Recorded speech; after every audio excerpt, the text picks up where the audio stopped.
Hi guys, in this chapter, I'm going to talk about the chapter 21 topic, the price level inflation. Okay, so let's get started. Now, what is inflation? So inflation is anytime you have an overall increase in the average prices of the economy, good and service. We call this inflation. So a couple of keywords here.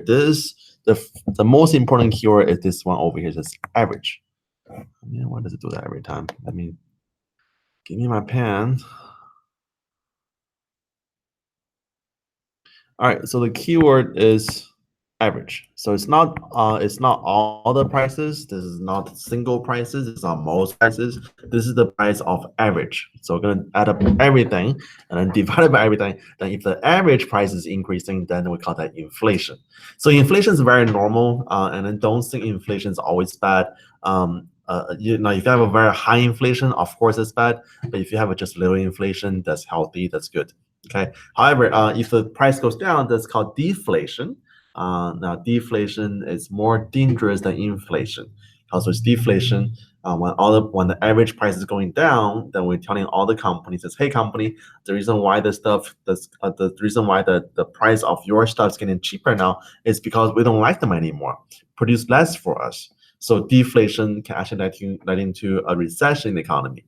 But with little inflation, just when the price level goes up a little bit, that will sending a right message to companies. Says, "Hey, company, the reason why your prices, the stuff you sell is getting a little more expensive now because we like your stuff.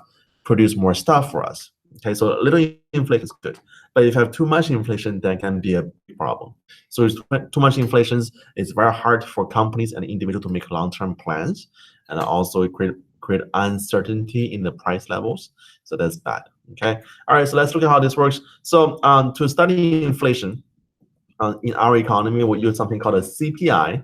It stands for Consumer Price Index. So Consumer Price Index measures the price level based on the consumption pattern of a typical consumer. So think about whatever you guys buy when you go to grocery stores, and think about this basket. So in the store you have this basket, put all the good in there. But this in CPI, this basket is the everything you purchase, everything you spend money on for a typical consumer. So spending such as housing, spending such as transportation, food, healthcare, entertainment. So all those categories are inside this basket called CPI. So CPI is also known to measure the cost of living. So we can really use CPI to see how high or how expensive or how cheap the cost of living is. And then the government agency that's in charge to measure CPI is this people called the Bureau of Labor Statistics. So these guys, they're the data people in the economy. So it is their job to measure pretty much all the data in the economy. So anything from price level to unemployment rate to GDPs to CPIs, they're all measured by Bureau of Labor Statistics. It's also called as BLS. Now, if you guys are interested, you can go to bls.gov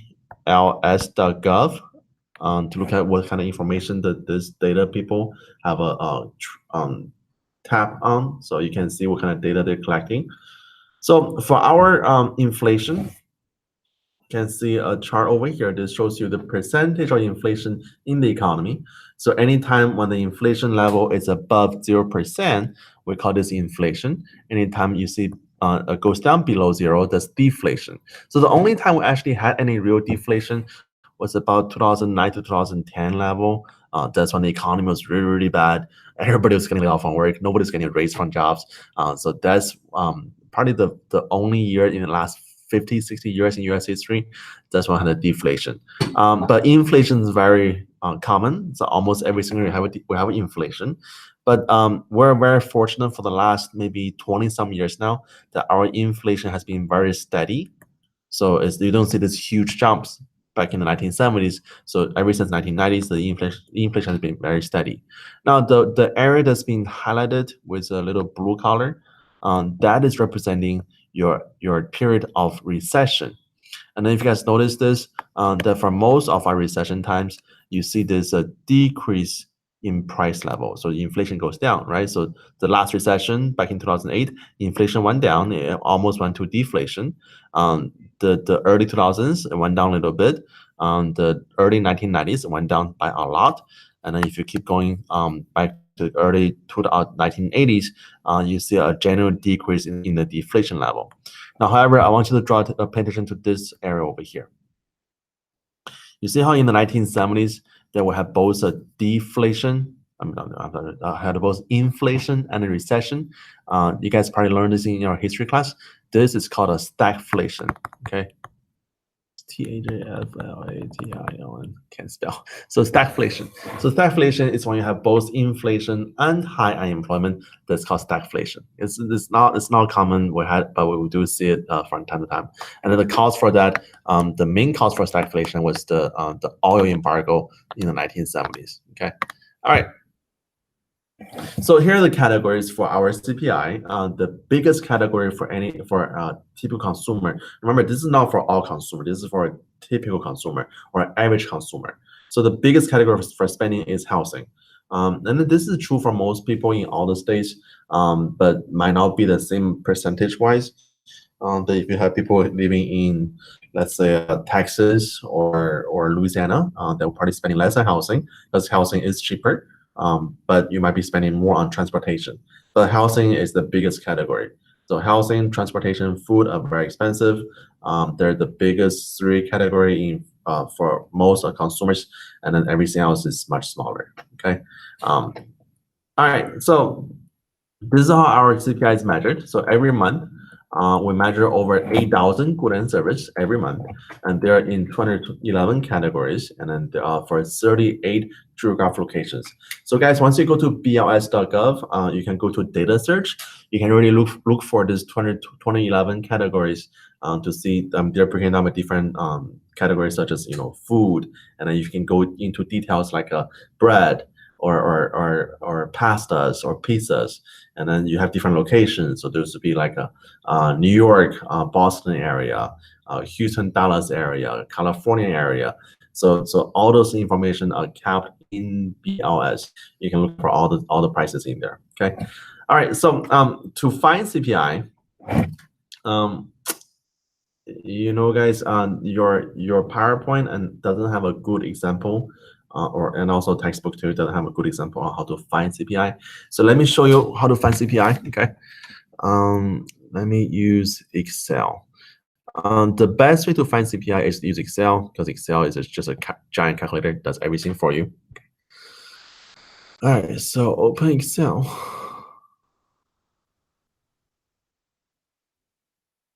All right. So let's suppose we have a basket. So for our basket, we have pizza and latte. So for this fixed basket, every year we're going to buy 10 pizza and then maybe 20 latte. Now let's do the prices. So for price for pizza, let's do this one. Let's do the first year, 2015, 2016, and then 2017. Okay. So let's suppose the price for pizza in 2010 is going to be $10. And then 2011 is 2016 will be $12. 2017 will be $15. And then for latte, and make it bigger so you guys can see it easier. Okay. So again, this is the quantity. Let me highlight this. That's your quantity, and then everything below it, this will be the prices. Okay. So so for latte, this will be $4, $5, and $6. All right. So to find your CPI, the first step is to find out the basket value for each year. So to find basket value, it's just very simple. It's just going to use your price of each year times the quantity for each year. So for 2015, I'm going to use the price for pizza, so $10 for pizza, times the quantity for pizza, 10, and then plus the latte, which is $4, and the quantity for latte, which is 20. That's your basket value for 2015. And then for 2016, do the same thing. So for 2016, you're going to do your price in 2016, so $12 times quantity, and then plus your $5 times 20 latte. And then 2017, do the same thing. So price in 2017 times the quantity, and plus 2017 price for latte times the quantity. So that's your basket value. Now notice that for this basket value, that our basket never change is always the same quantity of 10 pizza and 10 pizza and 20 latte. That's the key with CPI. That whatever you do, you must keep the basket constant. That's how you know how much the price changes by. But if you're changing your quantities in the basket, then we're gonna have a problem. Then we're not sure how much the price actually changed by. So always make sure that your quantity stay the same basket from year 1, year 2, year 3, all the way to all the calculations. Okay. So your first step is finding basket value for each year. Second step is to use a base year to find your price index or CPI. Okay. So let me type this over here. So this is our basket value. Oh, man, I hope it didn't. I wish it didn't do that. There we go. All right. So next step, I'm gonna find CPI. Now, first, make sure you know what's a base year. So base year, guys, you want to read your questions carefully, because base year will be always given to you in the question. Sometimes base year is the first year, sometimes base year is middle year, and also might be the last year. So make sure you read the question carefully. So let's suppose our base year, our base year is 2015. It's our base year. Different color. There we go. All right, so 2015 base year. And then to find CPI, the formula is this. You're going to use your basket value. It's supposed to be a B. So basket value of your current year divided by the basket value of your base year. Okay, so for 2015, we're going to take our 2015 basket value, that's your current year, divided by the base year, which is also 2015. Oh, don't forget times 100. All right, that's always important. So 2015 basket value divided by base year, which is also 2015, and times 100. So your base year CPI is always 100.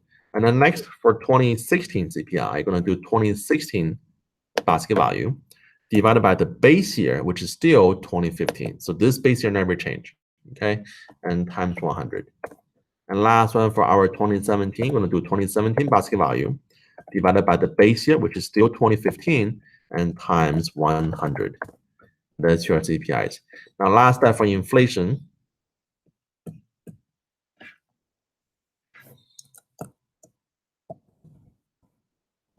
So for inflation, we're going to use your CPI in time t minus CPI in time t minus 1 over CPI in time t minus 1. Now the t and t minus 1, it just means now or the year before. So CPI is the inflation is always using the current number divided by last year number.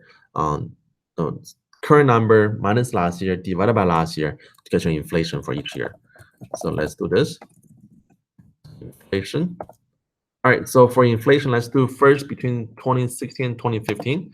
So for 2016 and 2015, I'm going to do the 2016 CPI minus 2015 CPI. So new minus old, and then divided by old. And it's always like that. Okay, so new minus old divided by old. Once you finish, make sure this is the percentage. So for my cell, give me a percentage. There, so 22.22%, okay? And then do the same thing for 2017. You're going to do the CPI for 2017 minus the year before, which is 2016, and divided by the year before 2016. So again, we need a percentage. And guys, once you finish, it's always a good idea to keep 2 decimal places just to be sure your number is accurate, okay? So 22.73%. And that is how you find inflation. All right, so make sure you know how to do this because more than likely you will see a question like this on your quiz, on your test. And I'm so sorry it's not on your PowerPoint. Okay, this is just a shortcoming for this PowerPoint. All right.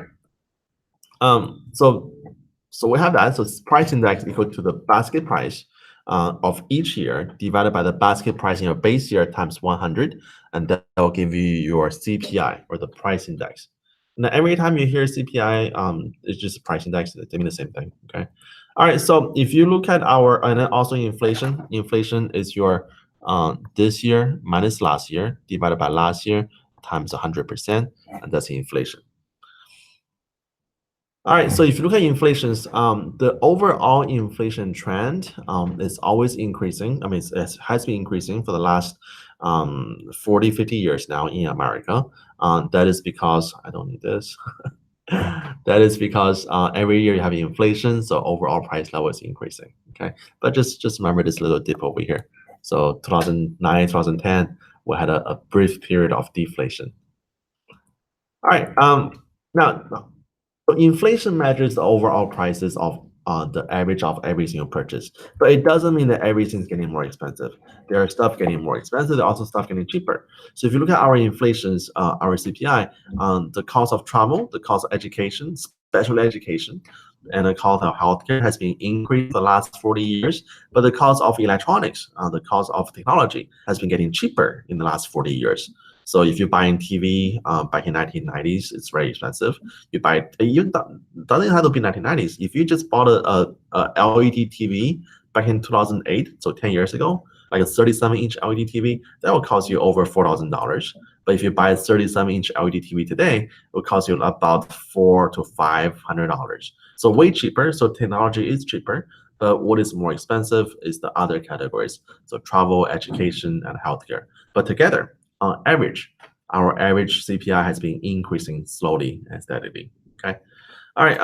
Another thing we can use our CPI for, it's that we can inflate or deflate different values among different time to compare the true cost of a good to see has the price really increased.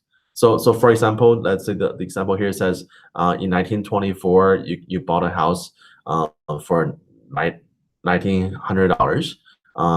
It's cheaper than today, but the question is it really cheaper than today?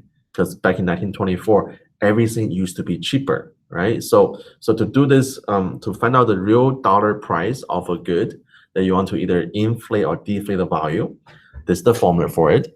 So take the price level today equals to the price level earlier times the price, this just sounds so bad, guys. Let me say it one more time. So the price today equals to the price level earlier times the price level today, which is CPI. So CPI today over CPI earlier. Another way to look at this formula, you can do it this way. You can use the dollar amount today divided by CPI for today equals to dollar amount before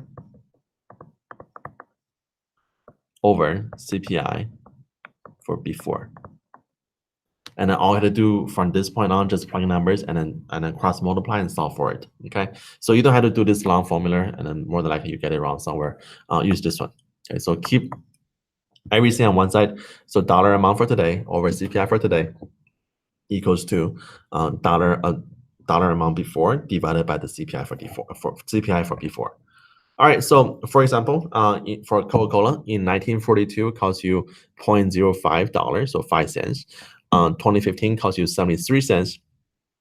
So which one cheaper? Well, you do this formula over here. So our CPI for 2015 is 235. CPI for 1942 is 16. So to find this value, let's do this. Let's do, we're looking for how much is in 2015 dollar amount. So in the dollar amount in 2015, supposed to be a 0. 2015 divided by CPI for 2015, so 235 equals to the dollar amount back in 1942, which is 0.05 divided by CPI back in 1942, so that's a 16. All right, so cross multiply. Once you finish, you're gonna have dollar amount of 2015 equals to, let's see on my phone how much this is. So we're gonna do so we're gonna do cross multiply. So we're gonna do 0.05 times 235 and divided by 16, and that will give you 0.73. So your 1942 Coke will cost equivalent to about 73 cents in 2015 dollar value.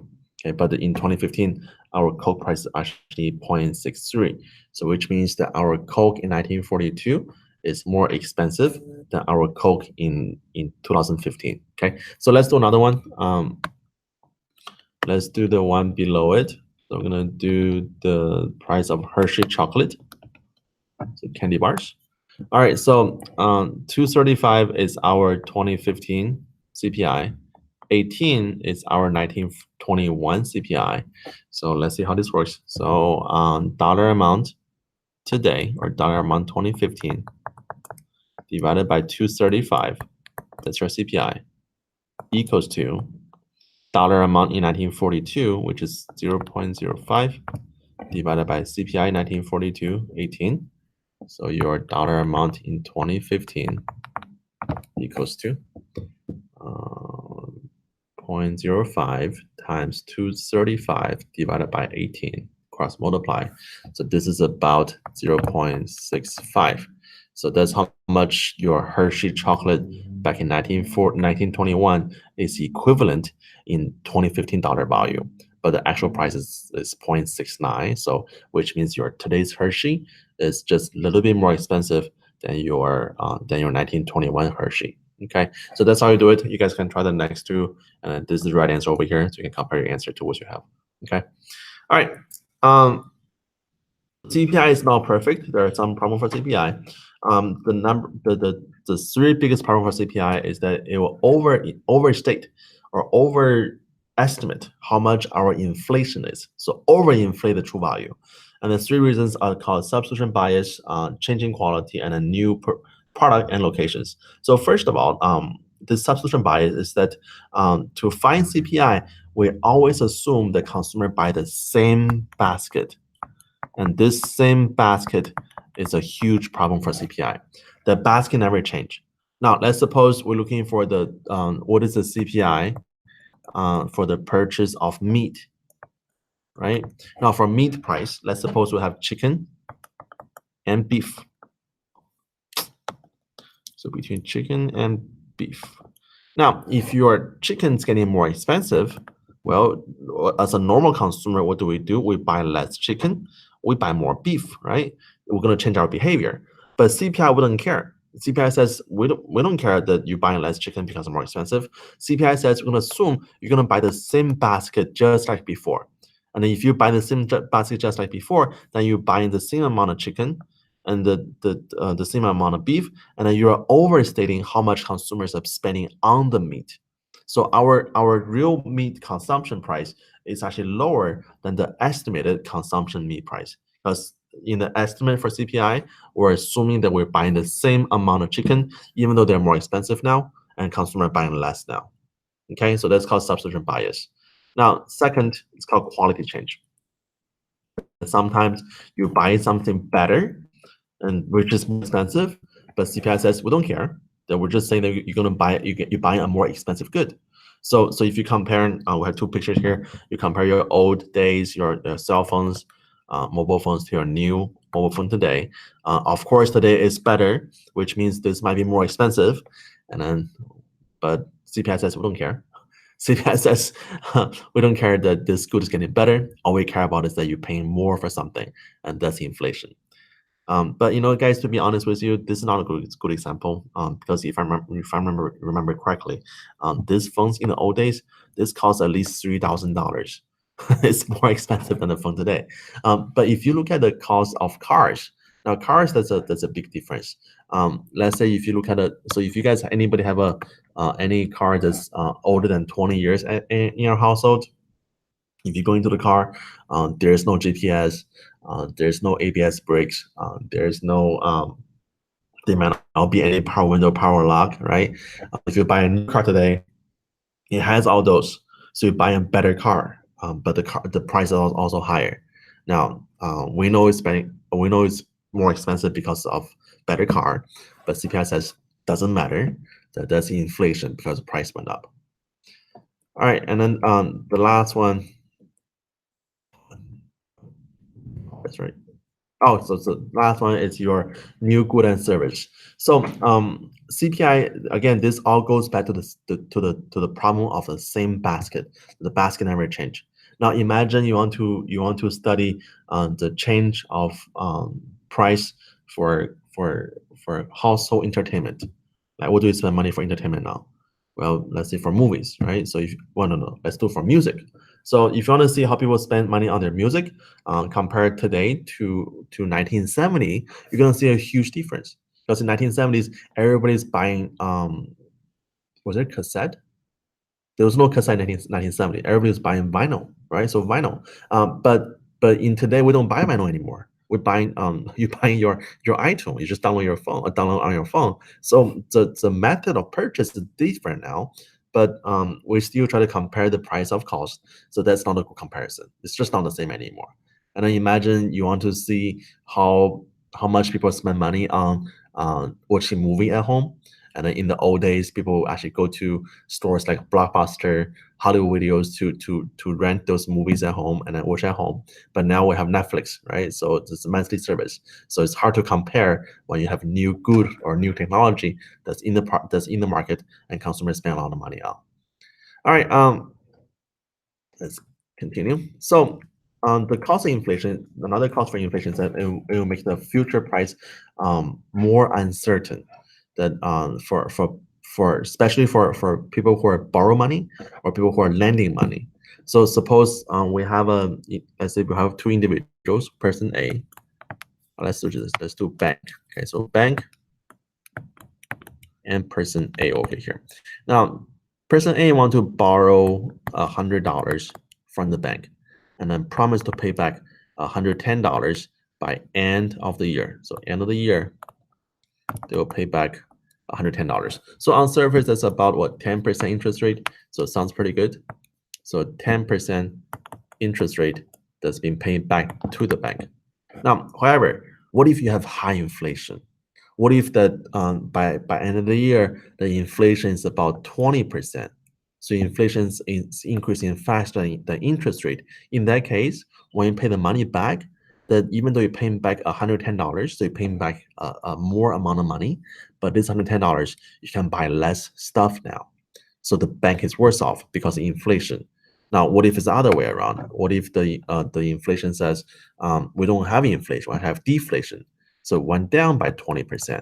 Well, if that's the case, then our consumers, this person A, when they pay the money back, they're paying way more than $110 because that $110 can buy a lot more stuff compared to the $100 can purchase at the beginning of the year. So every time you have this inflation or deflation going on, that will affect how much our real interest rate is when consumers pay the money back to the bank. And that's a problem for CPI. Okay, oh, that's a problem for inflation. All right, there's also something called a shoe leather cost. So shoe leather cost is that think like this. Think that every time when the inflation increases, so price level goes up. What do you do? You're gonna go to your ATM. You go to ATM, get your money out to buy more stuff, right? So if that's the case, you're gonna take a lot of trip to the ATM, so which means you're gonna pay money for your car, pay money for parking, and then pay money for your shoe, right? Because you're gonna wear your shoe out. That's called shoe leather cost. Okay. Next one's called money illusion. Then sometimes you feel rich, but it doesn't mean you're rich. Okay, so imagine that your income doubled. So whatever money you're making is twice as much as before. But what if the price level double too? That everything become twice expensive. So you are not that much better off because how much stuff you can buy is the same. So let me show you a picture here. See this kid here, and then he's holding all this money over here. That seems like a lot of money. That is actually a lot of money. And then for all this money, I believe that's in Zimbabwe. So for all this money, he could have bought a half order of a Happy Meal, okay, from McDonald's. So it's not that much. So that's why money is worthless. So even though you have a lot of money, but you are not rich. So that's why for our consumers and for most people, we have this misassumption that we believe the more money we have, the more wealthy we are. That's not the case. That would depends on how much price level is. So the difference between what is called a nominal wage and what is called a real wage. So nominal wage, think this as the dollar amount on your paycheck. That's your nominal wage. Real wage is how much stuff you can buy with your paycheck. That's your real wage. Okay, so again, nominal wage is how much money you have on your paycheck. Real wage is how much stuff you can buy with your paycheck. That's real wage. So whenever you think about this money illusion, most people are stuck on the nominal wage. They all believe, oh, look at me, I have a bigger number on the paycheck. But in reality, when the price of everything else increases, your real wage actually goes down. So real wage is adjusted for inflation. All right. Also known as a menu cost. So menu cost is just whenever companies need to constantly change the menu to reflect the new price. That's called menu cost, and that's very expensive. And that's why whenever you guys go to a restaurant, sometimes you look at the menu. There's a sticker cover the old price, right, showing the new higher price. That's called a menu cost. Okay. All right. So we talked about this already. We talked about how much money we borrow. Right. So another thing that's a problem for inflation is something called a price confusion. Now, like we said, or like we mentioned at the beginning of the chapter, so we said a little inflation is good because for a little inflation, we're sending a right message to the company that telling company says, "Hey, company, the reason why the stuff you sell is more expensive now is because we like your stuff. Produce more stuff for us." But what if that action was caused by inflation? Then not because we want to buy their stuff, but because the inflation is going up, right? So then company had to make a choice. Do I need to expand my business because everybody likes my stuff because there might be an increase in demand, or was it just because inflation is going up? So that might cause confusions among suppliers of the good and service we have in the economy. Right, and then next one's called tax distortion. So tax distortion is that whenever you have inflation, you will give consumers and taxpayers artificially higher income. And then for tax purpose, by the way, you guys will study this Econ 2302. So for tax purpose, we have something called a tax bracket. So the higher percentage of income you make, the higher number of income you make, the higher percentage of income tax you will pay. So if your nominal wage is increased, then those consumers will end up paying a higher income tax to our government, and that's not good. And then in this chapter, we have an example of a capital gain tax. So capital gain tax, this is your tax on investment. So if your investment increase in value, you're going to pay a tax for it. But what if you have a long-term investment? So what if you bought a house in 1980s for $80,000, and then by 2012 you're going to sell this for 230,000? So on surface you made a pretty big profit, right? So on surface you made $150,000 profit. But remember, there's inflation going on. So once you do inflation adjusted, this house you might not make a profit at all. That you might be just breaking even. The real value is the same. But however, because this is an income for you, you're gonna pay a tax for it. Okay, so it's called tax distortion. So all this will cause a problem for CPI, or will cause a problem for inflation, which is bad for CPI. Okay. All right. So we finished this. All right. So next, almost finished for this chapter. Now what's called an equation of exchange. So this little equation over here. So it's m times v equals to p times y. So m is your money supply, so how much money we have. V is velocity, P is price level, Y is real GDP. So guys, just remember this formula. You might see a question like this on your test. So we are saying that by the way, velocity is how often money change hand. So in this equation, we're saying that for how much money we have and times how often they change hand. So this is just how much money we have in the economy, will equals to the price times every we have. So how much money we're going to spend in the economy. So how much money we have equals to how much money we're going to spend in the economy. And this equation is always true. And then you can, if you guys want to study calculus, this little calculus formula for you, equation for you. So the percentage change in the money supply plus percentage change in velocity equals to price level change plus your real GDP change. Okay. All right. So guys, that's it for this chapter.